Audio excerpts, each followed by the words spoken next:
Un leve quejido de mi hijo me arrancó de un sueño intranquilo. Desperté de golpe y, presurosa, puse la mano sobre su frente. Ardía como un ascua. Sentí que el corazón se me encogía en un puño. Tito, mi hijo de 5 años, tenía fiebre otra vez. Miré el reloj. Las agujas acababan de pasar las 11 de la noche. Allá afuera, Madrid aún no dormía. Pero en este lujoso chalet de La Moraleja solo se oían la respiración dificultosa de mi hijo y los latidos desbocados de mi corazón. Rápidamente, tomé una toalla húmeda para refrescarle el cuerpo y le puse el termómetro, 39 grados. La cifra, de un rojo brillante en la pantalla digital, fue como una puñalada directa en mis ojos. Busqué temblorosa en el botiquín. La última pastilla de paracetamol la había gastado por la tarde. Tenía que llevarlo al hospital. Tomé a mi hijo en brazos, su pequeño cuerpo lánguido y febril. Salí corriendo de la habitación y bajé al salón, donde mi marido, Damián, seguía sentado con las piernas cruzadas en el sofá, deslizando el dedo por la pantalla del móvil mientras silbaba una melodía alegre. Llevaba un traje de marca impecable, el pelo engominado y brillante. A su lado, una maleta de viaje estaba lista. Damián, querido, le llamé, con la voz quebrada por el pánico. Tito está ardiendo en fiebre. Tenemos que llevarlo a urgencias ya. Damián levantó la cabeza y me lanzó una mirada de fastidio. Frunció el ceño. Ese ceño fruncido tan familiar que aparecía cada vez que interrumpía su bienestar. ¿Ni siquiera eres capaz de cuidar de un solo niño? Si tiene fiebre, dale una medicina. ¿A qué viene tanto drama?, dijo con una voz gélida, desprovista de toda preocupación. Se nos ha acabado, Damián. Tiene muchísima fiebre. Podría convulsionar. Tenemos que irnos ya, supliqué, con las lágrimas a punto de brotar. Damián se levantó, molesto. Pero en lugar de acercarse a nosotros, caminó hacia su maleta. Llama tú a un taxi. Tengo un asunto urgente y no puedo ir. ¿Qué asunto puede ser más urgente que tu propio hijo?, casi grité. ¿No se suponía que mañana nos íbamos de vacaciones a Marbella? ¿Prometiste que nos llevarías a mamá y a mí? Al oír la mención del viaje, el rostro de Damián se tornó aún más cruel. Soltó una risa despectiva, una risa que me revolvió el estómago. ¿Vacaciones? ¿De verdad crees que tú tienes derecho a venir? Mírate, todo el día oliendo a guiso y a fritanga, con esa ropa de mercadillo. Si vienes conmigo solo me dejarás en ridículo. Este viaje es para Zaira y para mí, ¿lo entiendes? Zaira. Ese nombre fue como un martillazo en mi cabeza. Ella, su joven y hermosa amante, con la que llevaba viéndose desde hacía meses. Yo lo sabía todo, pero había apretado los dientes y aguantado, esperando que recapacitara por nuestro hijo. Pero hoy, lo admitía abiertamente, pisoteando sin piedad nuestros 6 años de matrimonio. ¿Qué? ¿Qué estás diciendo? ¿Cómo te atreves?, balbuceé, con un dolor en el pecho que me impedía respirar. Me estás quitando las ganas de todo, espetó Damián, sacando su móvil para marcar un número. Hola, Zaira, cariño. Salgo para allá ahora mismo. Sí, un pequeño contratiempo. Mi inútil de mujer está molestando. Hablaba por teléfono con una dulzura empalagosa, sin prestarme la más mínima atención a mí, que permanecía paralizada con nuestro hijo enfermo en brazos. Colgó y me miró con unos ojos fríos como el hielo. Quédate en casa y no montes un escándalo. Como me entere de que has arruinado este viaje, no respondo de mis actos. Dicho esto, arrastró la maleta hacia la puerta. Como una loca, corrí con mi hijo en brazos y me interpuse delante de su coche. No te vas a ir. Tu hijo está muy enfermo, eres su padre. No puedes abandonarnos así. Golpeé el cristal de la ventanilla, gritando entre sollozos desesperados. Damián bajó la ventanilla. Su rostro mostraba una crueldad que nunca antes le había visto. ¿Quieres morir? Quítate de en medio. Al ver que no me movía, abrió la puerta bruscamente, me agarró del pelo y me arrastró hacia el interior de la casa. ¡Ah!, grité de dolor. Tito, en mis brazos, también se asustó y rompió a llorar. Sin una pizca de compasión, me arrastró por el salón hacia el viejo trastero del fondo del jardín. Era una estancia húmeda y oscura, usada solo para guardar trastos viejos, donde siempre flotaba un denso olor a moho y a ratones. Me empujó con fuerza al interior junto con mi hijo. Quédate aquí dentro y reflexiona sobre tu comportamiento. Cuando aprendas a comportarte, volveré, dijo, antes de cerrar de un portazo la pesada puerta de madera. El sonido del cerrojo y del candado resonó, seco y gélido. Cada sonido fue como un cuchillo que cortaba mi última esperanza. Damián, abre la puerta, no nos encierres aquí. El niño tiene mucha fiebre, Damián. Golpeé la puerta frenéticamente, gritando hasta quedarme afónica. Pero la única respuesta fue el rugido del motor del coche, que se alejaba hasta desaparecer en la noche. Me derrumbé impotente sobre el frío suelo de cemento, abrazando con fuerza a mi hijo. Tito lloraba desconsoladamente, su cuerpo cada vez más caliente. En la oscuridad absoluta, solo podía oír su respiración agitada y el sonido de mi propio corazón haciéndose añicos. Mi marido, el padre de mi hijo, había tenido la sangre fría de encerrarnos para poder irse de vacaciones con su amante. ¿Existía un infierno más doloroso que este? La oscuridad densa y gélida del trastero nos engulló. El olor a humedad, a ratones y a objetos viejos se me clavaba en la nariz, dificultándome aún más la respiración. Me senté en el suelo helado, abrazando a Tito, intentando transmitirle el poco calor que me quedaba. El niño había dejado de llorar desconsoladamente. Se había quedado dormido en mis brazos, pero su cuerpo seguía ardiendo. Su respiración era corta y rápida. Apoyé mi mejilla en su frente, sintiendo el calor que emanaba como si fuera fuego. ¿Qué podía hacer? Encerrada aquí, sin medicinas, sin agua, mi hijo no aguantaría mucho más. La impotencia y la desesperación me atenazaban el corazón, un dolor que me paralizaba. Miré a mi alrededor, buscando un resquicio de esperanza en la penumbra. La única ventana del trastero, situada en lo alto, estaba tapiada con tablas de madera.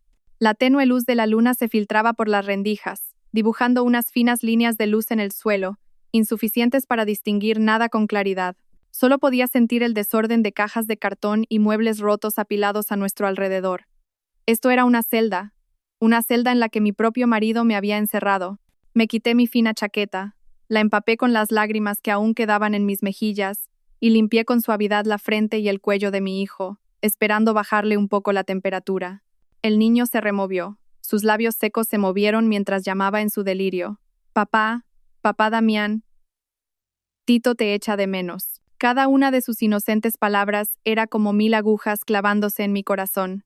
Mis lágrimas volvieron a brotar, no por autocompasión, sino por el dolor que sentía por mi hijo. Era demasiado pequeño para comprender la crueldad del hombre al que idolatraba. Aún pensaba que su padre era un héroe, el mejor padre del mundo. No sabía que su héroe estaba ahora disfrutando con otra mujer mientras su propio hijo luchaba contra la fiebre en un trastero oscuro. Los recuerdos de tiempos pasados me invadieron, tan vívidos como si fueran de ayer. Recordé el día que conocí a Damián. Él era un joven y talentoso arquitecto, y yo una ingenua estudiante de último año. Apareció en mi vida como un príncipe, con una sonrisa cálida y una mirada tierna. Dijo que amaba mi sencillez y mi bondad. Dijo que no le importaba que yo fuera una huérfana de familia humilde. Prometió protegerme el resto de su vida, y yo le creí en sus dulces promesas. Desafié la oposición de su madre, Beatriz, una mujer que siempre había dado una importancia capital a las clases sociales, para convertirme en su esposa. Pensé que con su amor podría superar cualquier obstáculo. Y ciertamente, los primeros años de nuestro matrimonio fueron felices. Damián era un marido atento. Al volver del trabajo, me ayudaba con las tareas de casa, me masajeaba los hombros, los fines de semana me llevaba de paseo, a comer las tapas que tanto me gustaban. Cuando me quedé embarazada de Tito, lloró de alegría. Me cuidó hasta el más mínimo detalle, sin dejarme hacer ningún esfuerzo. A menudo pegaba la oreja a mi vientre y le hablaba a nuestro hijo. Durante aquellos días me sentí la mujer más feliz del mundo. Pero, ¿cuándo empezó a cambiar todo? ¿Fue después de que la constructora de su familia pasara por dificultades y tuviera que suplicarle ayuda a su madre? ¿O fue cuando apareció Zaira, con su juventud, su encanto y sus palabras almibaradas que le abrieron los ojos? Empezó a llegar tarde a casa. Las cenas en familia se hicieron cada vez más escasas. Dejó de preocuparse por mis sentimientos, reemplazando su cariño por irritación y miradas frías. Empezó a obedecer a su madre ciegamente, dando por sentado todos mis sacrificios y mi paciencia. Se transformó en otra persona, un hombre egoísta, desconocido y cruel. Intenté aferrarme a él, perdonarlo, engañarme a mí misma pensando que solo era la presión del trabajo, que pronto volvería a ser el de antes. Pero me equivoqué. Cuando una persona cambia de corazón, aferrarse es inútil. Mamá, tengo frío. El gemido de Tito me devolvió a la cruda realidad. Lo abracé con más fuerza, usando mi cuerpo para protegerlo del frío del cemento. Su respiración era cada vez más débil. Tito, cariño, no asustes a mamá. Aguanta, mi vida, alguien vendrá a salvarnos, le susurré. Pero ni yo misma sabía en quién confiar, quién vendría. Beatriz, mi suegra, que nunca me había considerado su nuera, probablemente estaría celebrando haberse librado de la espina que tenía clavada. Y mi suegro, Arturo, era un hombre reservado, de pocas palabras. En todos estos años, nunca se había metido en nuestros asuntos, ni me había defendido de la acidez de su esposa. No podía contar con él. Estaba en un callejón sin salida. Miré impotente la puerta de madera. La desesperación me invadió. ¿Íbamos a morir aquí? ¿Solos, en el frío, abandonados por nuestro ser más querido? La idea me hizo estremecer. No, no podía morir, tenía que vivir. Vivir para criar a mi hijo, vivir para hacer que quien nos había causado este dolor pagara por ello. ¿Pero qué podía hacer? Agotada, sin fuerzas, solo podía abrazar a mi hijo y llorar. Lágrimas calientes rodaban por mis mejillas, cayendo sobre el rostro febril de mi pequeño. Justo cuando me sentía más desesperada, cuando toda esperanza parecía haberse extinguido, oí un sonido extraño desde fuera. Cric, cric. Un sonido muy leve, como de metal rozando contra metal, seco y lento. Mi corazón dio un vuelco. ¿Qué era eso? ¿El viento moviendo una rama contra el tejado? ¿Una rata royendo algo? Contuve la respiración, aguzando el oído. Otro sonido, esta vez más claro. Clac. Como si alguien estuviera intentando forzar la cerradura. ¿Sería Damián? ¿Habría vuelto? ¿O un ladrón? Fuera quien fuese, ¿sería nuestra salvación? ¿O solo otra puerta a un infierno aún peor? El seco chasquido del candado resonando en el silencio del trastero me dejó helada. Todos mis pensamientos se detuvieron, dejando solo un miedo primario que me oprimía el pecho. ¿Quién estaba ahí fuera a estas horas de la noche? Mi primer instinto fue retroceder aún más en la oscuridad, aferrando a Tito como una madre animal que protege a su cría. Le tapé la boca con la mano, temiendo que hasta el más leve gemido pudiera ser oído. Mi corazón latía desbocado, tan fuerte que sentía que iba a salírseme por la garganta. Afuera, los ruidos se hicieron más claros y más insistentes. Alguien estaba intentando forzar la cerradura. ¿Habría cambiado de opinión Damián y habría vuelto? No, este sonido no era el de una llave. Era más brusco, como si alguien estuviera usando un objeto metálico para hacer palanca y romper el cerrojo. ¿Un ladrón? La idea me hizo temblar. Si entraba y nos encontraba, ¿nos haría daño para silenciarnos? ¿O sería gente de Damián? Quizás temía que yo montara un escándalo y había enviado a alguien a darme una lección. Mil teorías aterradoras se arremolinaban en mi mente. Sentía que estaba al borde de la locura. Crack. Un fuerte estruendo. La gruesa puerta de madera fue derribada por una fuerza brutal desde el exterior. La luz amarillenta del pasillo se coló dentro, proyectando la sombra de un hombre alto y corpulento en el umbral. Contuve el aliento, con los ojos fijos en aquella silueta, mientras mi mano agarraba instintivamente un trozo de madera podrida a mi lado, lista para una lucha inútil. La figura entró, caminando de forma algo torpe y apresurada. Cuando la persona se adentró en el débil rayo de luz de luna que entraba por la ventana, reconocí, estupefacta, a mi suegro. Arturo. Apenas podía creer lo que veía. Llevaba puesto su pijama de seda, su pelo canoso estaba revuelto. Su rostro, normalmente sereno y severo, reflejaba ahora una angustia y una preocupación extremas. Jadeaba, y en su mano aún sostenía una palanqueta de hierro, la herramienta que acababa de usar para reventar la puerta. Leocadia, Leo, hija, ¿estás bien?, me llamó, con la voz temblorosa y ronca, despojada de su habitual solemnidad. Al vernos acurrucados en la esquina, tiró la palanqueta al suelo y corrió hacia nosotros tambaleándose. Dios mío, ese desgraciado, ¿cómo ha podido hacerle esto a su propia familia? Se arrodilló a mi lado, y su mano áspera y temblorosa tocó la mejilla de Tito. El calor que desprendía el cuerpo de su nieto le hizo dar un respingo. Está ardiendo. Tenemos que llevarlo al hospital ya. Fue entonces cuando reaccioné. El miedo fue reemplazado por la sorpresa y un atisbo de esperanza. Papá Arturo. Rompí a llorar desconsoladamente. Lágrimas de humillación, de miedo, y también de una tardía gratitud. ¿Cómo sabía que estábamos aquí? No respondió de inmediato. Se quitó rápidamente su chaqueta, envolvió a Tito con ella y lo levantó en brazos. Ahora no hables. Vámonos. Hay que salvar a mi nieto primero, ordenó, con su voz recuperando su firmeza habitual. Me levanté a toda prisa, con las piernas entumecidas, y lo seguí tambaleándome fuera del trastero. Al llegar al salón, las luces seguían encendidas. La maleta de Damián ya no estaba. Sobre la mesita de centro, 2 copas de vino a medio beber seguían allí, con una mancha de carmín rojo brillante de Zaira en el borde de una de ellas, como una burla cruel. Arturo ni siquiera las miró, corrió directamente al garaje, colocó a Tito en el asiento trasero y me urgió a subir. «Rápido, hija». El coche de lujo, que normalmente solo usaba para eventos importantes, salió disparado en la noche como una bestia herida. Yo iba en el asiento del copiloto, mirando hacia atrás, al cuerpo inconsciente de Tito, con el corazón encogido. «Papá, Damián, empecé vacilante». «Se ha ido», me interrumpió Arturo, con la voz fría como el acero. Sus manos apretaban el volante con tanta fuerza que los nudillos se le habían puesto blancos. «Se ha ido con esa zorra. Lo he visto todo». Resultó que esa noche padecía de insomnio. Salió al balcón a tomar el aire y vio por casualidad el coche de Damián marcharse. Pero en el asiento del copiloto no estábamos ni mi hijo ni yo, sino Zaira. Con un mal presentimiento, bajó a buscarnos. Vio nuestro dormitorio vacío y llamó a Damián, pero su teléfono estaba apagado. Buscó por toda la casa y, finalmente, al pasar cerca del trastero, oyó mis sollozos débiles. «Soy un inútil. He sido demasiado tolerante con él», dijo apretando los dientes, su voz llena de remordimiento. «Pensé que solo era una aventura pasajera, que recapacitaría. Nunca imaginé que pudiera ser tan inhumano». Permanecí en silencio, mientras las lágrimas volvían a rodar por mis mejillas. Así que él lo sabía todo. Sabía de la infidelidad de Damián, sabía lo que yo estaba soportando, pero había elegido callar. Quizás su silencio también fue un cuchillo invisible que contribuyó a empujarme al infierno de hoy. El coche volaba por las calles desiertas. Las farolas iluminaban su rostro envejecido, revelando las profundas arrugas marcadas por el dolor y el tormento. El hospital estaba a solo unas calles. Me volví para mirar a mi hijo. Seguía inconsciente, su respiración cada vez más débil.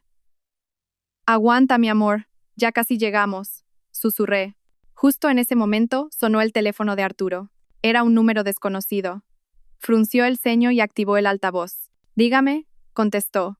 Una voz de hombre, desconocida y alarmada, resonó en el coche. «Disculpe, ¿es usted familiar del propietario del vehículo con matrícula 51X?» Mi corazón dio un vuelco. Era la matrícula del coche de Damián. «Sí, soy su padre». «¿Qué ocurre?», respondió Arturo con voz tensa. «Su hijo acaba de sufrir un accidente en la autovía 4. La situación es muy crítica». Mis oídos zumbaron. Todo se volvió negro a mi alrededor. «¿Damián? ¿Un accidente? Justo ahora, justo cuando acababa de abandonarnos cruelmente para irse con su amante». Un fugaz sentimiento de justicia perversa cruzó mi mente, pero fue inmediatamente reemplazado por una profunda confusión. A pesar de odiarlo hasta la médula, nunca le había deseado la muerte. Era el padre de mi hijo. El teléfono se le cayó de las manos a Arturo. El coche dio un volantazo peligroso. «Papá», y grité, agarrando el volante. Arturo estaba en shock, con la mirada perdida en el frente, murmurando: «El karma, es el karma». El coche se detuvo bruscamente frente a la entrada del hospital. Pero ahora, en mi cabeza, no solo estaba la preocupación por mi hijo, sino también un torbellino de pensamientos sin salida. Mi cruel marido se debatía entre la vida y la muerte, y mi suegro, que acababa de rescatarme de un infierno, parecía hundirse en otro infierno propio. La noche aún parecía demasiado larga. La puerta de urgencias se cerró, separándome del mundo de mi hijo. Me quedé clavada en el frío pasillo del hospital, con la mente en blanco. El olor penetrante a desinfectante, el chirrido de las ruedas de las camillas, las voces apresuradas de las enfermeras, todo se mezclaba en un caos sonoro y distante. Ya no oía nada, en mis oídos solo resonaban la respiración débil y entrecortada de Tito y el grito silencioso de mi pecho. Mi hijo, mi vida, estaba ahí dentro, luchando contra la muerte, y yo solo podía quedarme aquí, impotente. Una mano delgada se posó en mi hombro. Me giré. Era mi suegro. El rostro de Arturo estaba ahora grisáceo, sus ojos enrojecidos y perdidos. «Leocadia, Damián», comenzó con voz ronca. «Él también está en urgencias, en el box de al lado». Seguí la dirección que señalaba su mano. No muy lejos, la luz de otro box de urgencias también estaba encendida. Sabía que allí dentro estaba Damián, el hombre que cruelmente nos había empujado hacia la muerte. Una extraña sensación me recorrió. No era preocupación, ni tampoco satisfacción, sino un vacío aterrador. Todos mis sentimientos por ese hombre parecían haber muerto aquella noche en el trastero. Ahora en mi mente solo había sitio para Tito.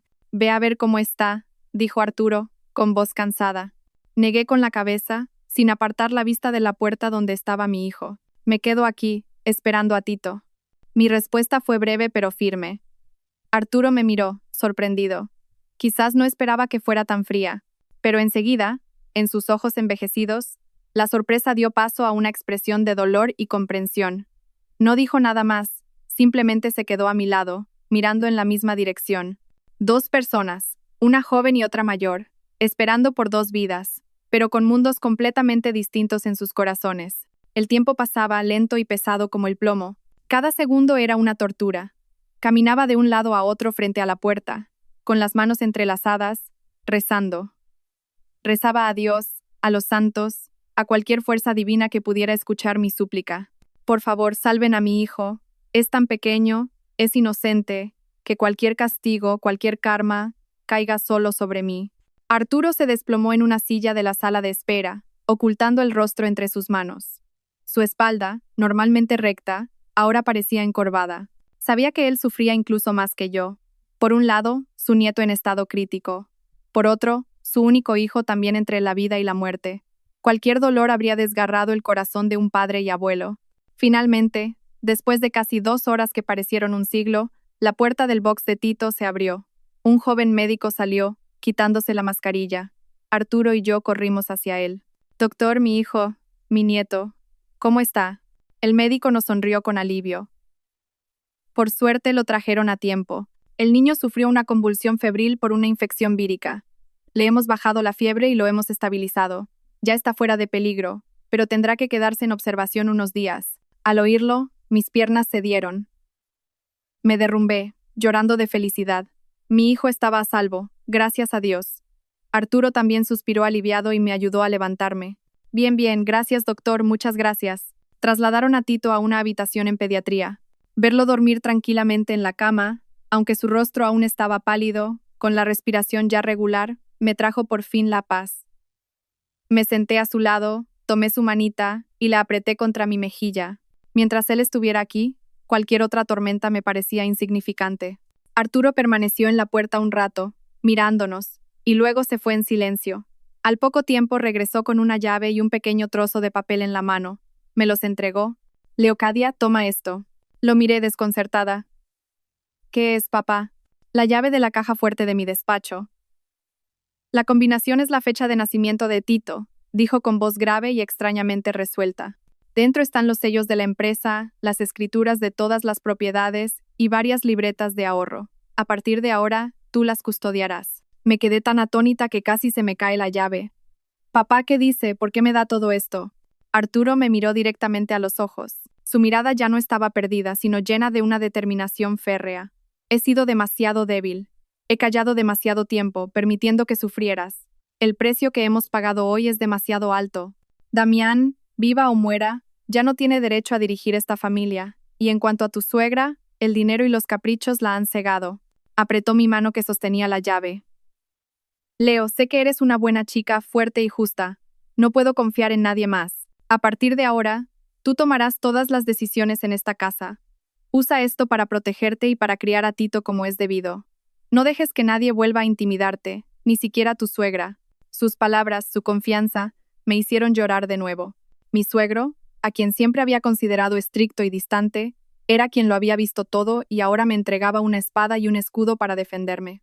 Sostuve la llave, sintiendo su peso, no solo el del metal, sino el de la responsabilidad, el de un nuevo futuro que se abría ante mí. Justo en ese momento, una enfermera del área de urgencias donde estaba Damián vino corriendo. Señor, el doctor quiere hablar urgentemente con la familia del paciente Damián Torres. Arturo se sobresaltó y se levantó de un salto.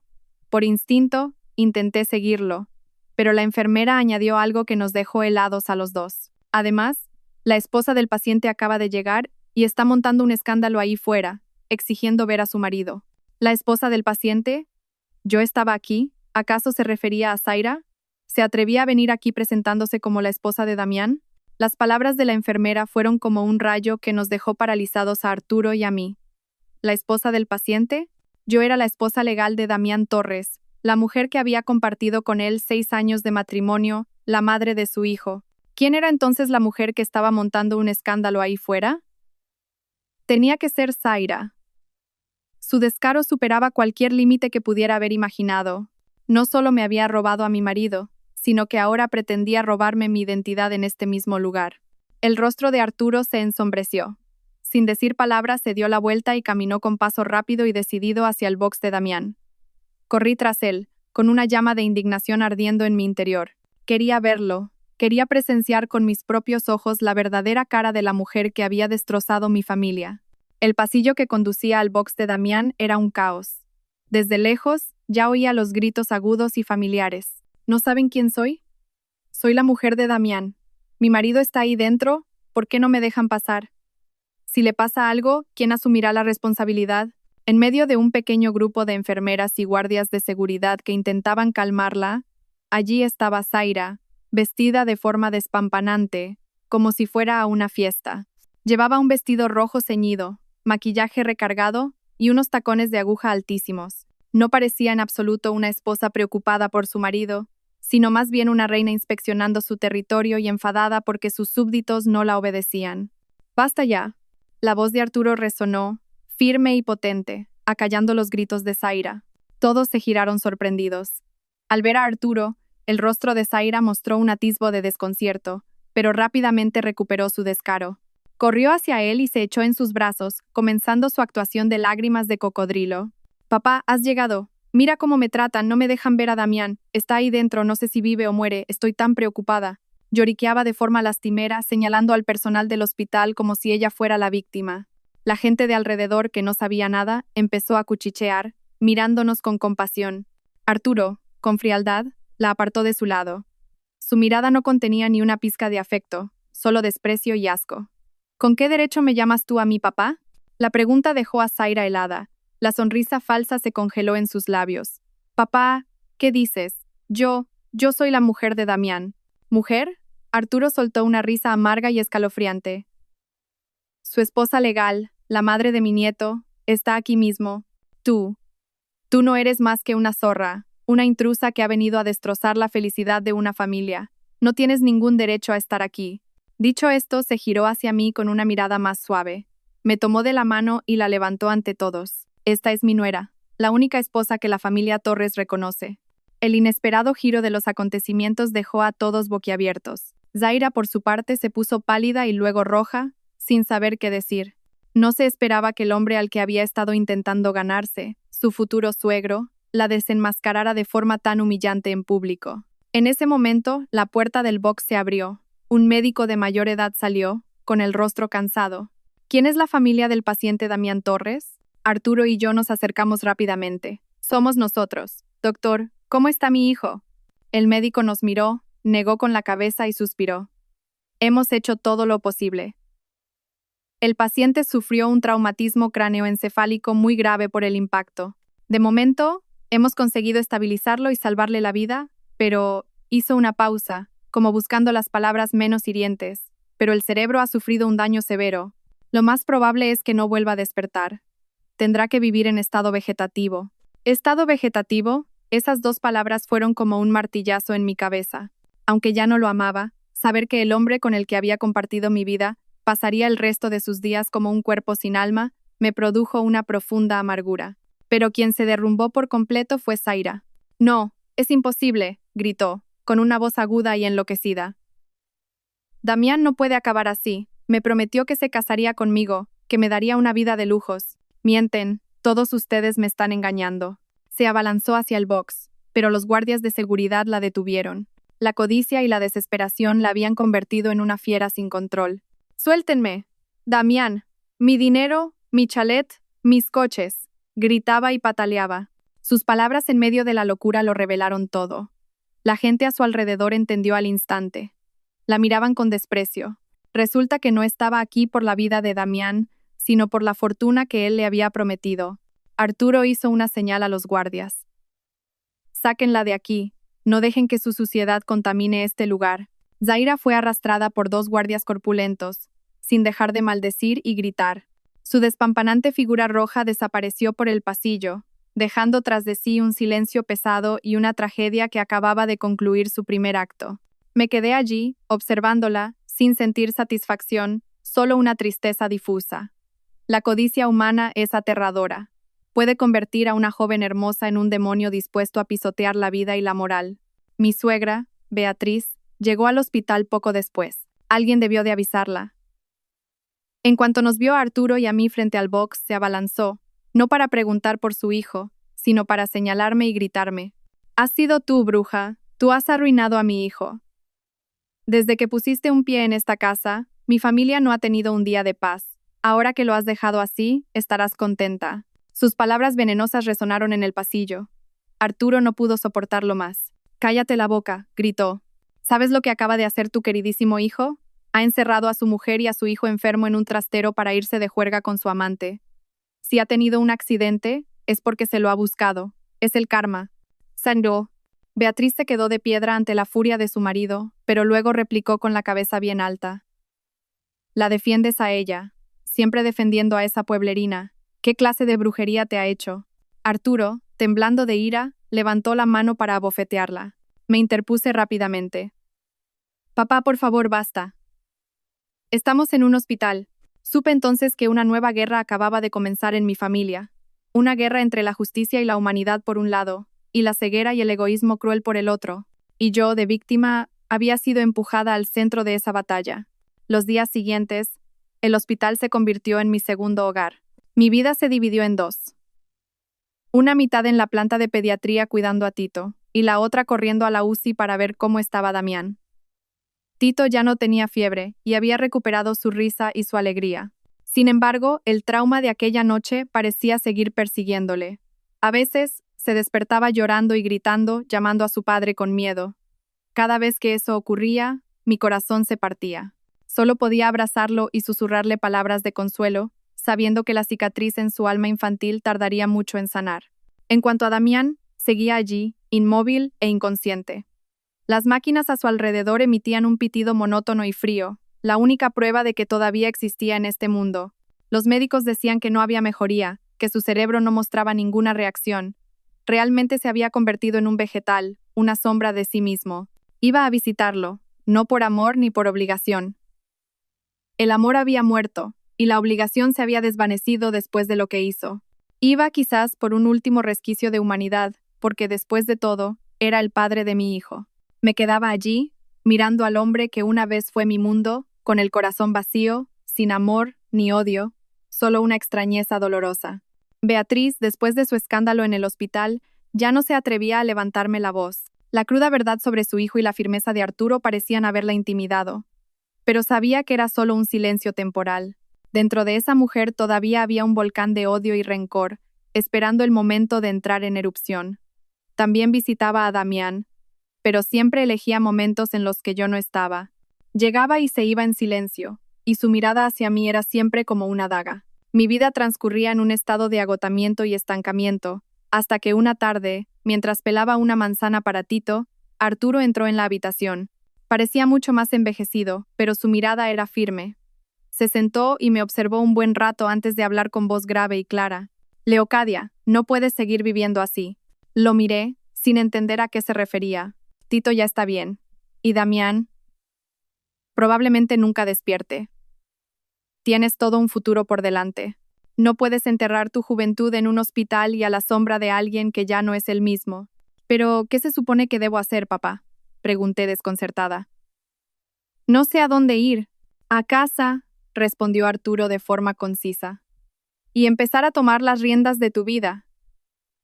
Ya te lo dije, a partir de ahora, tú tomarás todas las decisiones. Quiero que vuelvas, no como una nuera sumisa, sino como la cabeza de esta familia». Sus palabras me dejaron atónita. Yo, una mujer que solo conocía la cocina y el cuidado de su hijo, ¿asumir la dirección de una fortuna y una gran empresa? «No puedo hacerlo, papá. No sé nada de negocios».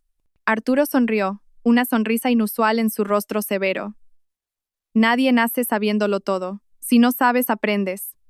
Cuando yo empecé, solo era un mecánico con las manos vacías. Lo importante no es lo que sabes, sino si te atreves a hacerlo». Me miró fijamente, y su mirada me transmitió una fuerza invisible. «Leo, Eres inteligente, paciente y, lo más importante, tienes un corazón noble. Esas son cosas que el dinero no puede comprar y que ni Damián ni su madre tendrán jamás. Confío en ti. Hazlo por ti misma y por el futuro de Tito. Ese día salí del hospital con mi hijo y regresé al chalet al que pensé que nunca querría volver. Pero esta vez, mi actitud era completamente diferente. Ya no era una sombra, una invitada en mi propia casa. Regresaba como alguien que estaba a punto de aprender a luchar para proteger lo que era suyo. Al cruzar el umbral, vi a Beatriz sentada en el sofá, con los brazos cruzados y una mirada afilada que nos recorrió de arriba a abajo. Ah, ya habéis vuelto. Pensé que te habías largado para siempre. No dije nada, simplemente pasé por su lado con Tito de la mano. «Detente», gritó. «¿Quién te ha dado permiso para irte sin consultarme? ¿Acaso ya no me consideras tu suegra?» Me detuve y me giré lentamente para mirarla a los ojos. Mi mirada ya no era sumisa ni temerosa, sino tranquila hasta la frialdad. «Suegra, he vuelto a mi casa. He traído a mi hijo a su habitación. No creo que necesite pedir permiso a nadie para eso». Mi actitud la dejó sin palabras. Probablemente nunca me había visto responderle así. Tú, balbuceó, furiosa. Justo en ese momento, Arturo bajó las escaleras. ¿Otra vez buscando problemas?, dijo con voz severa. Leocadia acaba de traer a nuestro nieto del hospital. Si no puedes decir algo amable, al menos no busques pelea. ¡Mírala!, se levantó Beatriz de un salto. Ya no respeta a nadie. Seguro que piensa que, con Damián en ese estado, puede hacer lo que quiera y quedarse con toda la fortuna de esta familia. Exacto, respondió Arturo con voz firme. A partir de ahora, toda la fortuna de esta casa y todas las decisiones importantes de la empresa estarán en manos de Leocadia. Es mi decisión. ¿Tienes alguna objeción? Beatriz se quedó boquiabierta, sin poder creer lo que oía. Su plan de controlar las finanzas, de traer a un sobrino lejano como heredero, se había desvanecido en un instante. Me miró con un odio visceral. Muy bien, todos vosotros. Siseó entre dientes antes de marcharse a su habitación echando humo. Supe en ese momento que la guerra en esta familia acababa de empezar de verdad. Pero ya no tenía miedo. Tenía el apoyo de mi suegro y, lo más importante, una razón para luchar. Los días siguientes, comencé a familiarizarme con un mundo completamente nuevo. Arturo se convirtió en mi mentor. Me llevó a la empresa, me presentó a los directivos clave, me enseñó a leer informes financieros, a analizar el mercado, a negociar con socios. Al principio, todo me sonaba a chino, era demasiado nuevo y complejo, pero con perseverancia y esfuerzo, poco a poco empecé a entender. Me quedaba despierta hasta las 2 o 3 de la madrugada estudiando documentos. Llegaba temprano y me iba tarde, participando en todas las reuniones. Mi transformación sorprendió a todos en la empresa, desde los directivos más exigentes hasta los empleados, que poco a poco empezaron a respetarme. Mientras investigaba el funcionamiento de la empresa, descubrí muchas irregularidades. Gastos sin justificar, contratos con precios absurdamente altos con empresas fantasma, proyectos con sobrecostes inexplicables, todos llevaban la firma de Damián.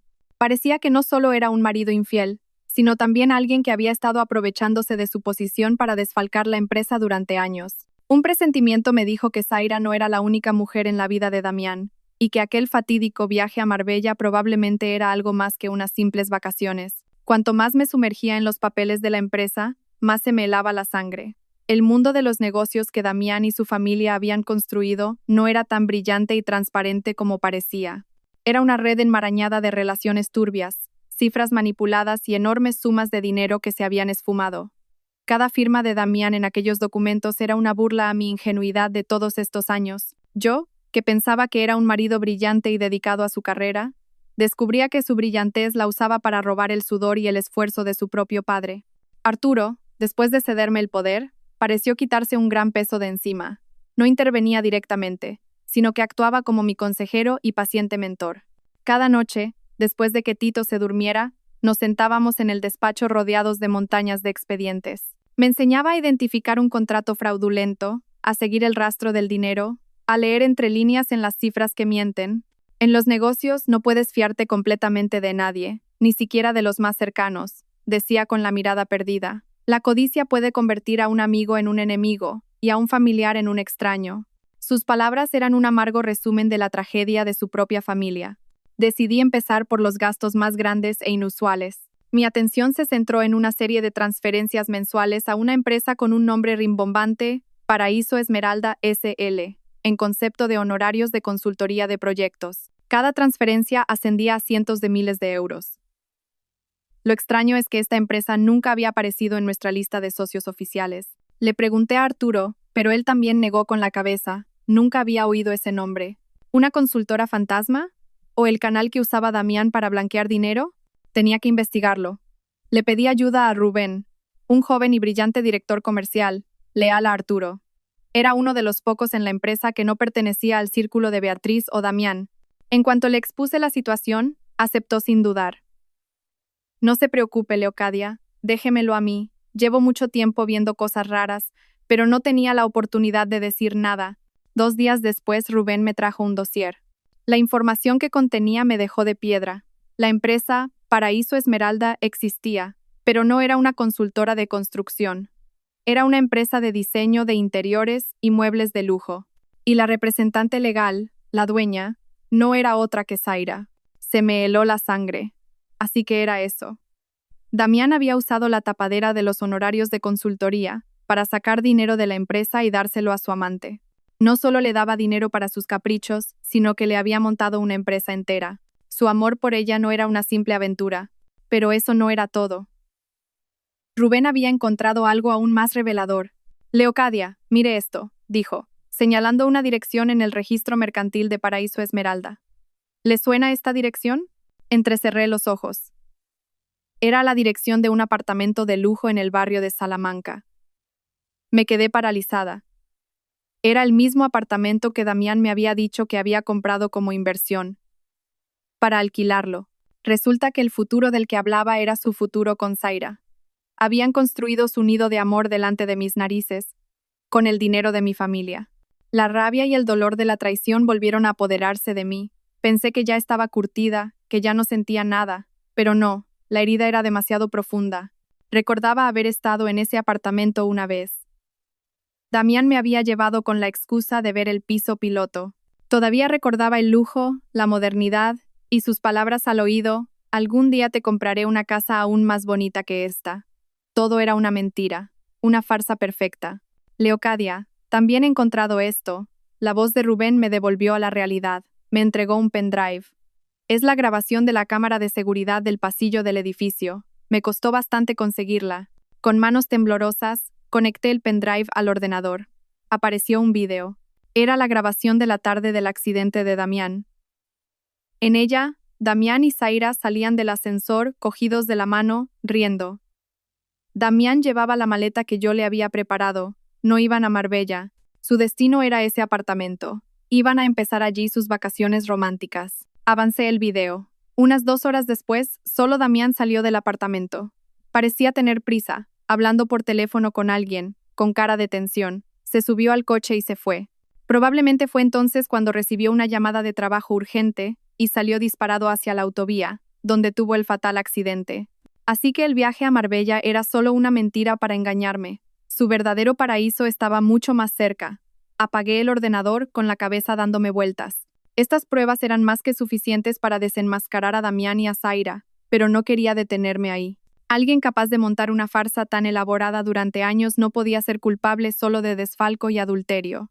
Tenía el fuerte presentimiento de que el accidente de Damián no fue una casualidad, y que los proyectos que él supervisaba ocultaban algo mucho más terrible. Con pruebas irrefutables en mis manos, podría haberlo destapado todo de inmediato, hundiendo a Zaira en la miseria y dejando a Beatriz sin cara para mirar a nadie. Pero no lo hice. Un ataque sorpresa podría darme una satisfacción momentánea, pero no resolvería el problema de raíz. Además, mi instinto sobre los otros oscuros secretos de Damián me impulsaba a ser más cautelosa. Necesitaba desmontar su red de mentiras capa por capa, hasta que toda la podredumbre oculta saliera a la luz. Decidí no enfrentarlos directamente, sino empezar por cortarles el sustento, el dinero. Mi plan comenzó un lunes por la mañana. Me levanté más temprano de lo habitual, elegí un traje de chaqueta azul marino y me maquillé de forma sutil pero decidida. Me miré en el espejo, ya no era la Leocadia débil y sumisa de antes. Mis ojos ahora brillaban con determinación y un toque de frialdad. Hoy jugaría mi primera carta. En la oficina, convoqué una reunión urgente con el Departamento de Contabilidad y con Rubén. Ante la sorpresa de todos, di una orden tajante. A partir de hoy, exijo que se revisen y se suspendan temporalmente todos los pagos de los contratos de consultoría con la empresa Paraíso Esmeralda S.L. Además, quedan congeladas todas las tarjetas de crédito de empresa que estén a nombre de personas que no sean empleadas. La jefa de contabilidad, una mujer de mediana edad y mano derecha de Beatriz, protestó de inmediato. Señora Leocadia, eso no puede ser. Los contratos con Paraíso Esmeralda los firmó el director general Damián en persona y se han pagado puntualmente durante 2 años. Y una de las tarjetas de empresa es de la presidenta, la señora Beatriz. Si la congelamos sin avisar, la interrumpí, mi voz no era alta, pero tenía la autoridad suficiente para silenciar la sala. ¿Ha dicho presidenta? Que yo sepa, el presidente del Consejo de Administración es el señor Arturo Torres. Mi suegra, la señora Beatriz, no ostenta ningún cargo en esta empresa. ¿Con qué derecho utiliza una tarjeta de empresa con crédito ilimitado? La jefa de contabilidad se quedó sin palabras, pálida. Y en cuanto a Paraíso Esmeralda, continué, mi mirada afilada recorriendo a todos los presentes, sospecho que es una empresa fantasma creada para blanquear dinero. He solicitado al departamento jurídico que inicie una investigación. Hasta que no haya resultados, se detienen todas las transacciones. Es una orden mía, como directora en funciones, con la autorización del presidente, Arturo Torres. ¿Alguien tiene alguna objeción? La sala quedó en completo silencio. El poder que Arturo me había conferido estaba funcionando. Nadie se atrevió a contradecirme. Tal como esperaba, la tormenta no tardó en desatarse. La primera en llamar fue Beatriz. Estaba en un centro comercial de lujo y su tarjeta platino había sido denegada. Mocosa, ¿qué le has hecho a mi tarjeta? Sisió por teléfono, su voz aguda y furiosa. ¿Te atreves a bloquear mi tarjeta? ¿Tú sabes quién soy yo? Suegra, respondí con calma. Simplemente estoy aplicando las normas de la empresa. Las tarjetas corporativas son para uso profesional de los empleados. Usted no es empleada, así que me he visto obligada a retirársela. ¿Tú te atreves a darme lecciones a mí? Esta empresa es de mi familia. Gasto lo que me da la gana. Suegra, la empresa es una entidad jurídica independiente, no la propiedad privada de nadie. A partir de ahora, para sus gastos personales, por favor, utilice su propio dinero. Dicho esto, colgué, sin darle oportunidad de seguir insultando. Podía imaginar su cara de furia, privada de su fuente inagotable de dinero. Se acabaron sus días de compras sin mirar el precio. La siguiente en buscarme fue Zaira. No llamó, sino que vino directamente a la empresa. Seguía vestida con estilo, pero su rostro ya no mostraba esa confianza arrogante. La detuvieron en recepción. La observé desde mi despacho a través de las cámaras. Intentaba parecer una víctima, diciéndole a la recepcionista que tenía algo urgente que comunicarme. Le di permiso para subir. Al entrar en mi despacho, Zaira miró a su alrededor con envidia. Leocadia, comenzó con una voz falsamente dulce. He oído que la empresa ha suspendido los contratos con nosotros. ¿Ha habido algún malentendido? Nuestro contrato sigue en vigor. Me recliné en mi silla, jugando con un bolígrafo. No hay ningún malentendido, Zaira. Simplemente estamos reevaluando la eficacia de nuestros socios. Y hemos notado que su empresa, aparte de cobrar puntualmente cada mes, no parece aportar ningún valor de consultoría real. El rostro de Zaira cambió. ¿Qué quieres decir? El contrato lo firmó Damián. Él sabe mejor que nadie el valor que aportamos. Ah, sí, sonreí con desdén. Entonces, ¿te importaría mostrarme los informes de trabajo, las actas de recepción o cualquier producto de consultoría que tu empresa haya realizado para nosotros en los últimos 2 años? Zaira se quedó sin respuesta.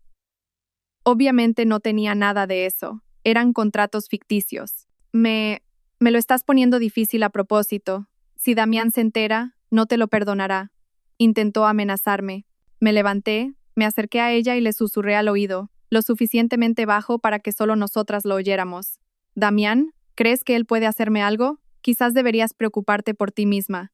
¿Crees que no sé de dónde salió el dinero para el apartamento del barrio de Salamanca en el que vives?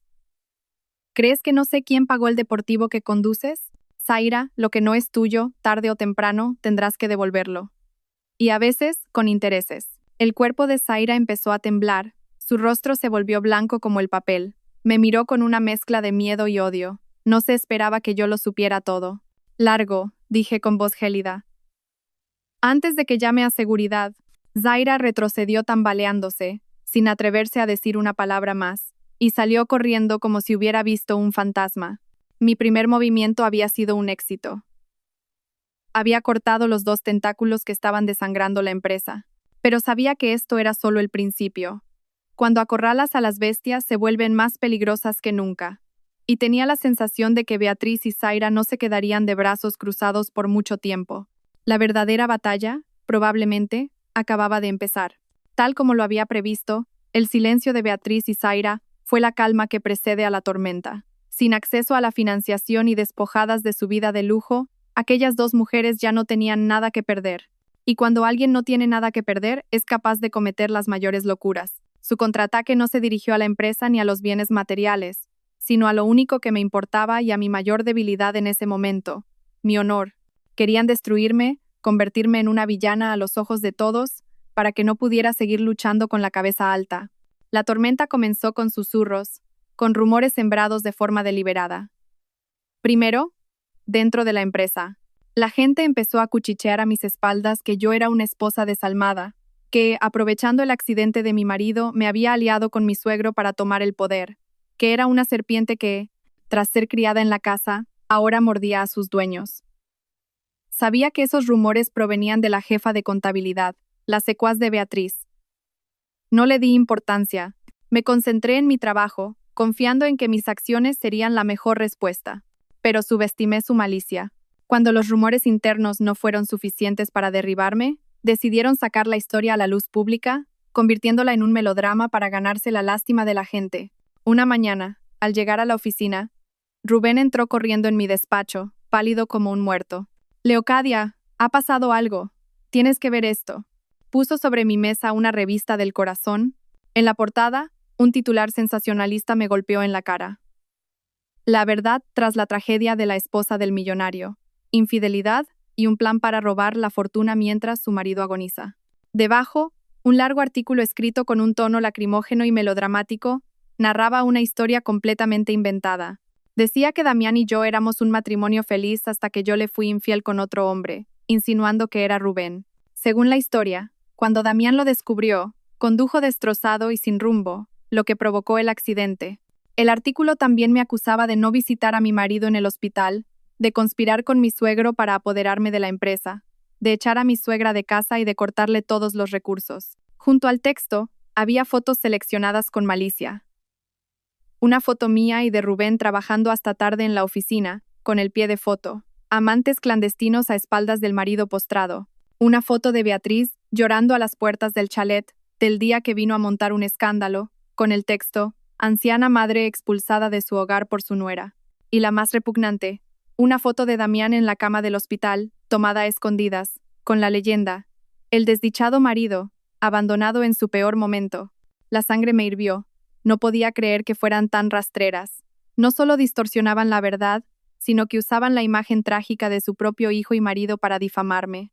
Leocadia, esto se está extendiendo muy rápido, dijo Rubén, preocupado. En las redes sociales no paran de compartirlo. En los foros, en los grupos, todos hablan de ti. Te llaman, vaciló. ¿Qué? Dilo. Te llaman la viuda negra, la arpía más cruel del año. Cerré los ojos y respiré hondo para contener la ira. Sabía que era un ataque mediático bien planeado. Querían destruirme usando la presión de la opinión pública. Mi teléfono empezó a sonar sin parar. Socios, inversores, incluso viejos amigos llamaban para preguntar. El correo de la empresa se llenó de mensajes de crítica. Las acciones que empezaban a recuperarse volvieron a caer. ¿Qué hacemos, Leocadia? ¿Convocamos una rueda de prensa para desmentirlo?, preguntó Rubén, ansioso. Negué con la cabeza. No. Cuanto más desmintamos, más creerán que ocultamos algo. Si hacemos esto más grande, caeremos en su trampa. Quieren que perdamos el control, así que... ¿vamos a dejar que nos calumnien así sin más? Claro que no. Abrí los ojos, mi mirada fría y decidida. Si quieren jugar a este juego, jugaré con ellos, pero no con sus reglas. Rubén, ayúdame a investigar qué periodista ha escrito esto y qué medio lo publicó primero. Quiero saber quién está detrás de ellos. Sabía que para apagar un incendio lo mejor no es echar agua a las llamas, sino cortar el suministro de oxígeno. Beatriz y Zaira eran solo marionetas. Tenía que haber alguien más inteligente y malvado moviendo los hilos, alguien que supiera cómo manipular a los medios y a la opinión pública. Zaira tenía contactos en el mundo del espectáculo. Quizás había recurrido a alguien poderoso. Esta ya no era una simple lucha familiar. Se había convertido en una guerra mediática. Una guerra en la que el más mínimo error podría costármelo todo. Pero no tenía miedo. Me habían subestimado. Pensaban que una mujer acostumbrada a la cocina se derrumbaría ante el juicio público. No sabían que hasta el gusano más pisoteado se revuelve. Y una mujer acorralada, luchando por su honor y por su hijo, puede ser más temible que cualquier tormenta. La tormenta mediática fue más feroz de lo que había imaginado. Mi nombre estaba en boca de todos, desde la prensa sensacionalista hasta los foros de Internet. Crearon memes crueles con mi imagen. Inventaron todo tipo de historias sobre mi pasado, convirtiéndome de una huérfana digna de lástima en una revista calculadora que lo había planeado todo para quedarse con el dinero. La presión de la opinión pública es un arma invisible pero devastadora. Los empleados de la empresa empezaron a mirarme con recelo y distancia. Algunos socios dudaron y pospusieron la firma de nuevos contratos. El barco que intentaba reflotar corría el riesgo de hundirse de nuevo. Pero quien más sufrió, no fui yo. Una tarde, al recoger a Tito del colegio, no corrió a abrazarme como siempre. Salió cabizbajo, con los ojos enrojecidos. «Tito, ¿qué pasa? ¿Alguien te ha hecho algo?» Me arrodillé, preocupada.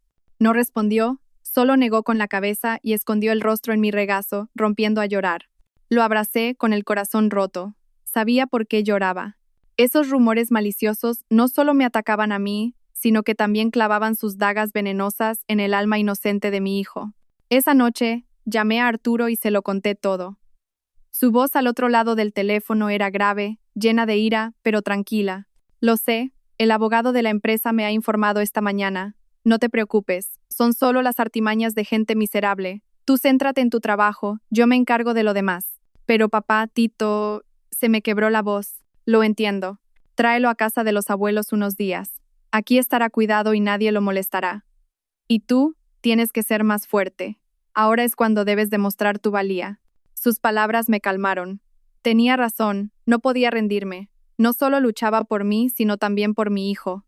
Mientras yo me apartaba del ojo del huracán, Rubén trabajó de forma muy eficaz. Descubrió quién estaba detrás del primer artículo. Un periodista freelance llamado Gorka, conocido por su falta de escrúpulos, y quien le había proporcionado la información, las fotos y una gran suma de dinero era Zaira. Había usado sus contactos en el mundo del espectáculo para lanzar el ataque. Pero había un detalle que me llamó la atención. Según Rubén, el dinero que Zaira le pagó a Gorka y a su red de medios era mucho mayor de lo que ella podía permitirse en ese momento. ¿De dónde salía ese dinero? Beatriz ya no tenía acceso a los fondos de la empresa y Zaira tampoco. ¿Había un tercero, un patrocinador misterioso moviendo los hilos? La idea me dio escalofríos. Esta lucha era más compleja de lo que pensaba. Pero fuera quien fuese, mi objetivo inmediato era apagar el fuego. Y la única forma era hacer que quienes lo habían avivado lo apagaran ellos mismos. Decidí no dar ruedas de prensa ni entrar en polémicas. Iba a montar mi propio escenario e invitarlos a todos a representar el acto final. Le conté mi plan a Arturo. Al principio dudó, era arriesgado. Pero cuando le expliqué los detalles, se convenció. «De acuerdo, haz lo que creas conveniente. Yo me encargaré de los preparativos». Mi plan era simple: organizar una reunión familiar ampliada con la excusa de resolver los conflictos por el futuro de Tito. Los invitados no serían solo Beatriz y Zaira, sino también los ancianos de la familia Torres, las personas con más autoridad. Y, casualmente, filtraría la información de la reunión a Gorka. Sabía que no dejaría pasar la oportunidad de conseguir una exclusiva. El escenario estaba listo, el guión escrito. Solo faltaba que los actores principales cayeran en la trampa perfecta que les había tendido. La reunión se fijó para una tarde de fin de semana en la casa solariega de la familia Torres, una imponente finca en la Sierra de Madrid. El lugar era simbólico, representaba el poder y el honor del linaje. Y hoy, sería testigo de la caída de quienes, en nombre de ese honor, habían cometido las mayores bajezas. Llegué temprano con Arturo. No llevaba un traje de chaqueta, sino un sencillo vestido de lino blanco. Quería proyectar la imagen de una nuera y una madre, no la de una ejecutiva implacable. Beatriz y Zaira llegaron juntas. Beatriz seguía fingiendo ser una víctima, con los ojos enrojecidos. Zaira llevaba un vestido negro elegante, pero no podía ocultar una mirada triunfante. Probablemente pensaba que yo me había rendido y había recurrido al juicio de la familia. Los patriarcas del clan fueron llegando. Eran hombres mayores y respetados. Me miraban con recelo y lástima. Sabía que los rumores habían calado en ellos. Cuando todos estuvieron sentados, me levanté e hice una reverencia. Señores tíos, les he convocado hoy porque quiero resolver de una vez por todas los malentendidos que han afectado a nuestra familia y al honor de nuestro apellido. Les pido disculpas sinceramente. Mi voz era humilde y sincera. Beatriz aprovechó para empezar su actuación. Hija, reconocer tus errores es un buen comienzo, comenzó a sollozar. Pero sus palabras fueron interrumpidas por la aparición de varias personas en la entrada. Periodistas con cámaras y micrófonos. La fiesta acababa de empezar de verdad. La inesperada llegada de la prensa tensó aún más el ambiente. Los ancianos de la familia fruncieron el ceño, molestos. Beatriz y Zaira intercambiaron una mirada cómplice y victoriosa. Creían que eran sus refuerzos, enviados para convertirme en la acusada de un juicio público. Arturo se dispuso a echarlos, pero le hice una seña para que mantuviera la calma. Todo seguía mi guión. Disculpen, dije, fingiendo nerviosismo. Alguien debe de haber filtrado la reunión, pero bueno, ya que están aquí, creo que es mejor. Con la prensa como testigo, todo será más transparente. Yo no tengo nada que ocultar. Al oírme, la arrogancia en los rostros de Beatriz y Zaira creció. No sabían que esos periodistas, incluido Gorka, habían sido invitados por una fuente anónima, yo misma, y que el sobre que habían recibido era mucho más grueso que el de Zaira. Bien, si Leocadia lo dice, empecemos, dijo el patriarca de más edad. Habla, hija. ¿Qué ha ocurrido? Beatriz se me adelantó. Se levantó y comenzó su drama lacrimógeno. Relató la historia inventada por la prensa. Cómo le fui infiel a su hijo, cómo sufría ella, cómo le robé la fortuna y la eché de casa. Actuaba tan bien que casi me lo creo. Los flashes no dejaban de disparar. Cuando terminó, Zaira tomó el relevo. No lloró, sino que adoptó el papel de una observadora imparcial y conmovida. Señores, yo solo era una buena amiga de Damián, dijo con falsa sinceridad. Y como amiga, fui testigo de su dolor al descubrir la traición de Leocadia. Le rogué que recapacitara, pero no me escuchó. Incluso me dijo que, vaciló, fingiendo pesar, que no podía pasarse la vida atada a un marido que iba a ser un inválido. Esa frase fue una puñalada. Su maldad no tenía límites. No solo me calumniaba, sino que usaba las palabras más crueles para referirse al hombre que decía ser su amigo. La sala estalló en murmullos. Todas las miradas de reproche se clavaron en mí. Gorka tomaba notas, exultante. Su obra era perfecta. Me habían convertido en una villana imperdonable. Permanecí en silencio escuchándolo todo. Dejé que actuaran, que revelaran sus verdaderas caras. Cuando el murmullo se apoderó de la sala, cuando ya era el centro de todas las críticas, me levanté lentamente. ¿Han terminado ya? Mi voz era sorprendentemente tranquila. Mi calma los desconcertó. Esperaban lágrimas, súplicas, no esta actitud. Su actuación ha sido excelente. Aplaudí suavemente, con ironía. Si no fuera la protagonista, hasta yo me lo habría creído. Pero lamento decirles que no he venido a ver su obra, sino a mostrarles otra, una titulada La verdad. Le hice una señal a Rubén. Conectó su portátil a una gran pantalla que habíamos preparado. Primero, veamos la entrañable amistad entre la señorita Zaira y mi marido. El video de la cámara de seguridad del apartamento apareció en la pantalla. Las imágenes de Damián y Zaira, abrazados y besándose, eran nítidas. La sala enmudeció. No, eso es un montaje, balbuceó Zaira pálida. ¿Un montaje? Sonreí con frialdad. ¿Y esto también lo es? En la pantalla aparecieron las transferencias bancarias de Damián a Zaira, la escritura del apartamento y los papeles del coche a su nombre. Zaira, tu amistad con mi marido es muy valiosa. Cuesta un apartamento y un deportivo. ¿Acaso se le puede poner precio a tu amistad? Zaira se derrumbó en su silla, sin palabras. Todas las miradas se volvieron hacia ella, llenas de desprecio. Ahora, hablemos del dolor de mi suegra. Me volví hacia Beatriz. Dice que la eché de casa. ¿Recuerda esta conversación? Puse la grabación que había hecho en secreto en el despacho. La voz de Beatriz resonó, clara y venenosa. Ya no respeta a nadie. Seguro que piensa que, con Damián en ese estado, puede hacer lo que quiera y quedarse con toda la fortuna de esta familia. Luego, la voz firme de Arturo. A partir de ahora, Toda la fortuna de esta casa y todas las decisiones importantes de la empresa estarán en manos de Leocadia. La grabación terminó. Todos entendieron. No la había echado yo. Se había ido ella, furiosa por perder el poder y el acceso al dinero. Y finalmente, dije, mi voz endureciéndose mientras las miraba, sobre mi supuesta infidelidad y mi plan para robar la fortuna, esta es la verdad. Puse la última grabación, la conversación entre Rubén y Gorka, que Rubén había grabado. En ella, Gorka lo confesaba todo. Fue la señorita Zaira quien me contrató. Me dio mucho dinero y toda la información para que escribiera un artículo demoledor contra la señora Leocadia.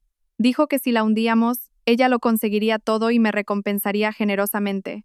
Todas las mentiras, todas las sucias maquinaciones, quedaron expuestas. Un silencio sepulcral se apoderó de la sala. Los rostros de los patriarcas estaban morados de ira. Los periodistas, como un enjambre, apuntaron sus cámaras hacia las dos mujeres, que estaban petrificadas, sin una gota de sangre en el rostro. Beatriz y Zaira estaban acabadas. Habían cavado su propia fosa, y yo misma las había empujado a ella, enterrándolas en la humillación y la vergüenza. Su obra había terminado, pero la mía, el juicio final, aún estaba por llegar. La reunión familiar terminó en el caos y la humillación para Beatriz y su cómplice. Ante las pruebas irrefutables, no tuvieron nada que decir. Los patriarcas de la familia, enfurecidos, se disculparon formalmente conmigo y con Arturo, y declararon que repudiaban a Beatriz, considerándola una deshonra para el linaje. Beatriz, que había sido una mujer poderosa y respetada, lo perdió todo: dinero, honor y el reconocimiento de su propia familia. Se desmayó allí mismo y fue trasladada al hospital entre la indiferencia de todos. Zaira, por su parte, fue acorralada por los periodistas. Intentó huir, pero fue inútil. Las preguntas, afiladas como cuchillos, la bombardearon. Señorita, ¿es cierto que usted orquestó la campaña de difamación? ¿Cuál era su verdadera relación con el señor Torres? ¿El dinero con el que compró sus propiedades era ilegal? Su máscara había caído. Su carrera como modelo y su imagen de niña buena se desmoronaron en una sola tarde. En cuanto al periodista Gorka, tras la publicación de la grabación, intentó desaparecer, pero el equipo de seguridad de nuestra empresa lo retuvo y fue entregado a la policía. Con cargos de calumnia, extorsión y mala praxis profesional, su carrera estaba acabada. El telón había caído. Los malvados habían recibido su merecido. Pensé que me sentiría exultante, pero solo sentía un agotamiento profundo. Esta guerra me había consumido. Solo quería volver a casa y abrazar a mi hijo, pero el destino aún no había terminado conmigo. De vuelta en la oficina con Rubén para organizar los documentos del caso, él exclamó de repente: «Leocadia, acabo de descubrir algo muy extraño». Señaló la pantalla, que mostraba los movimientos bancarios de Zaira. Además del dinero de Damián, recibió una transferencia enorme, de 5 millones de euros, de una empresa llamada Inversiones Oro Sol S.A. Fruncí el ceño. Nunca había oído ese nombre. «Lo he comprobado», dijo Rubén, pensativo. «Es una promotora inmobiliaria nueva pero muy potente. Lo curioso es que su representante legal no es un desconocido. Se llama Ramiro Torres, es el primo lejano de Damián que fue despedido hace 3 años por robar material de obra». Ramiro. Recordaba vagamente a un tipo de aspecto rudo y mirada astuta. ¿Cómo podía alguien así dirigir una empresa tan grande? Y he encontrado algo más. Rubén abrió otro archivo. Era un mapa con los proyectos de Inversiones Oro Sol. Mi vista se detuvo en uno: Residencial de Lujo Vallesol. Rubén, amplía la ubicación de ese proyecto. Cuando el mapa se amplió, mi corazón se detuvo. Estaba situado en la misma zona de la costa de Marbella, a la que Damián supuestamente nos iba a llevar de vacaciones. Todo encajó de forma escalofriante. El viaje a Marbella no era una simple escapada con su amante, Ramiro, Inversiones Orosol, los 5 millones a Zaira, todo estaba conectado. Y el accidente de Damián ocurrió en la autovía que llevaba a Marbella. ¿Era una coincidencia? Rubén, investiga todo lo que puedas sobre esa empresa y sobre Ramiro.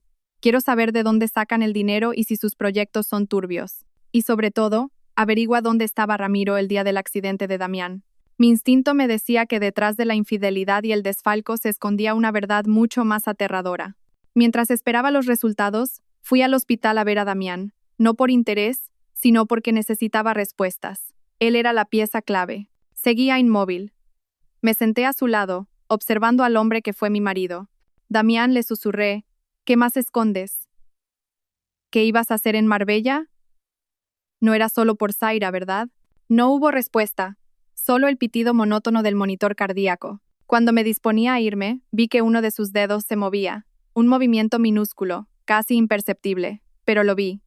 Mi corazón se aceleró. Llamé al médico. Tras examinarlo, el doctor me miró, sorprendido y esperanzado. Es un milagro. El paciente muestra signos de respuesta a estímulos externos. Es una señal muy positiva. Quizás tenga posibilidades de despertar. Me quedé helada. ¿Damián podía despertar? No sabía si era una buena o una mala noticia. Si despertaba, tendría que enfrentarse a la ruina de su familia y a sus propios crímenes. Y lo más importante, si despertaba, ¿lo dejarían en paz quienes se escondían en la sombra? ¿O intentarían silenciarlo para siempre?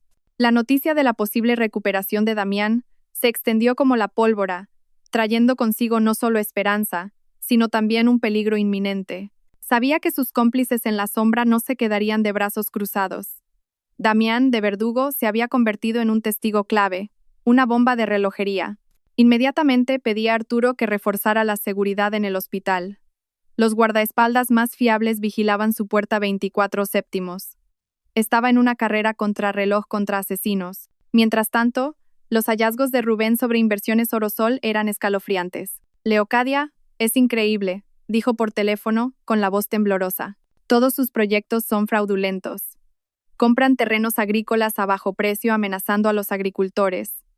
Y luego usan sus contactos para recalificarlos y venderlos a precios desorbitados. Es una red de crimen organizado. ¿Y su dinero? Pregunté con un mal presentimiento. Eso es lo más aterrador.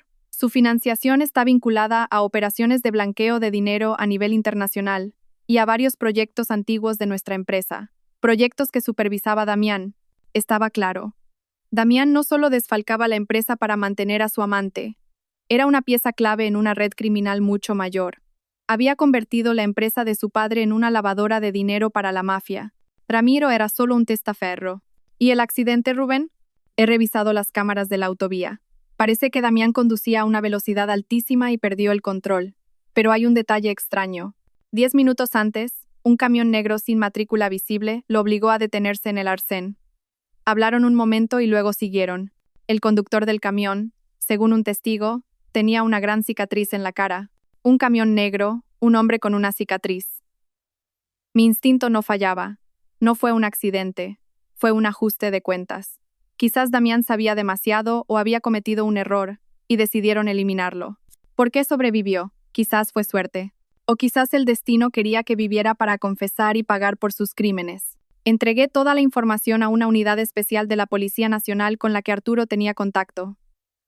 Se abrió una investigación a gran escala. La red se estaba cerrando. Días después, ocurrió algo inesperado. Beatriz, al saber que su hijo podría despertar, vino al hospital suplicando verlo. Dudé, pero acepté. Quería ver qué haría.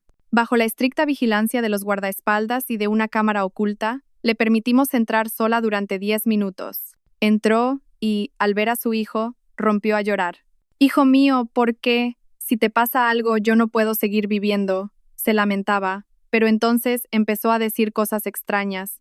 «Fuiste un tonto, hijo. Te dije que no te metieras con esa gente. Son demonios. Si despiertas y hablas, nos matarán a todos. A ti, a mí, a toda la familia, incluso a Tito». Temblando, sacó de su bolsillo una pequeña jeringuilla con un líquido transparente. Mi corazón se detuvo. ¿Iba a matar a su propio hijo para silenciarlo? Perdóname, hijo. Es por tu bien. Si te vas, todo terminará. Descansarás en paz. Acercó la aguja al gotero de Damián. Alto, la puerta se abrió de golpe y entramos la policía y yo.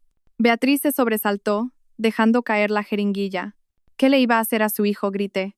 Se derrumbó en el suelo, llorando. No tenía otra opción. Me amenazaron. Dijeron que si Damián hablaba, nos matarían a todos. A Tito también. No tenía elección. Su confesión me dejó atónita. Había gente aún más temible. Gente que había empujado a una madre al límite de tener que asesinar a su propio hijo. Basándose en su confesión, la policía lanzó una redada masiva. Ramiro, el hombre de la cicatriz y docenas de miembros de la banda cayeron. Pero el verdadero cerebro, el líder, se había esfumado sin dejar rastro. La guerra aún no había terminado. La caída de la banda de Inversiones Orosol fue un terremoto.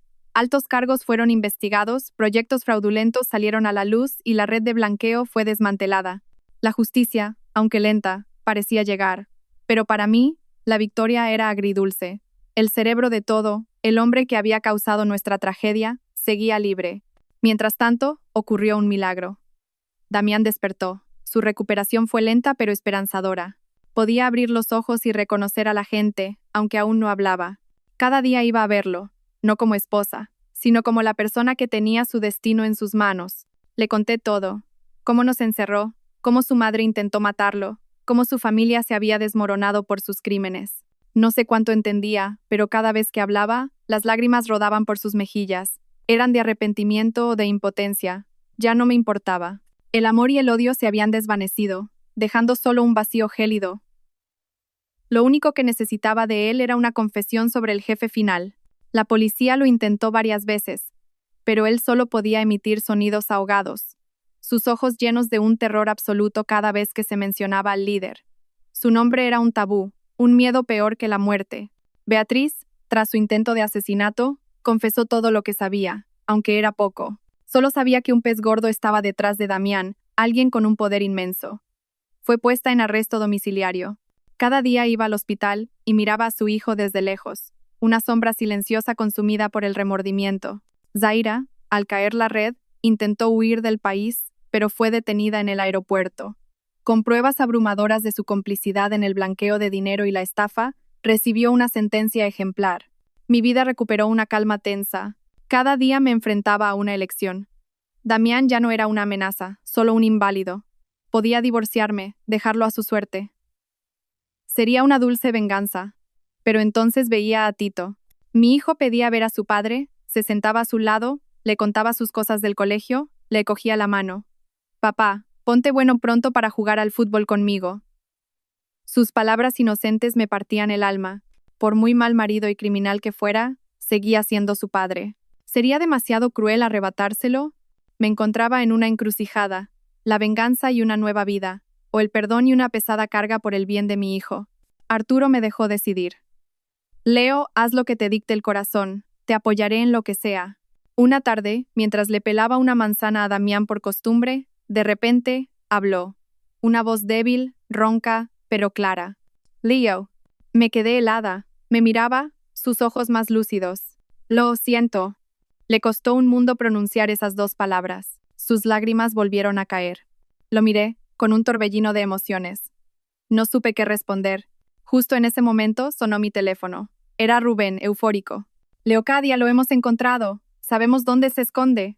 El cerebro de todo está en un chalet en Sotogrande. La policía va de camino. Me puse en pie de un salto, con el corazón desbocado. Por fin, miré a Damián, y luego al atardecer por la ventana. Perdón o castigo, paz o guerra. La última elección era mía, y sabía que, eligiera lo que eligiera, la tormenta aún no había terminado del todo. La detención en Sotogrande fue rápida. El cerebro de la trama, un poderoso empresario de apariencia impecable, fue arrestado justo cuando iba a embarcar en un yate para huir. Nunca imaginó que su imperio criminal se derrumbaría tan deprisa. El día que lo trasladaron a Madrid, fui a verlo.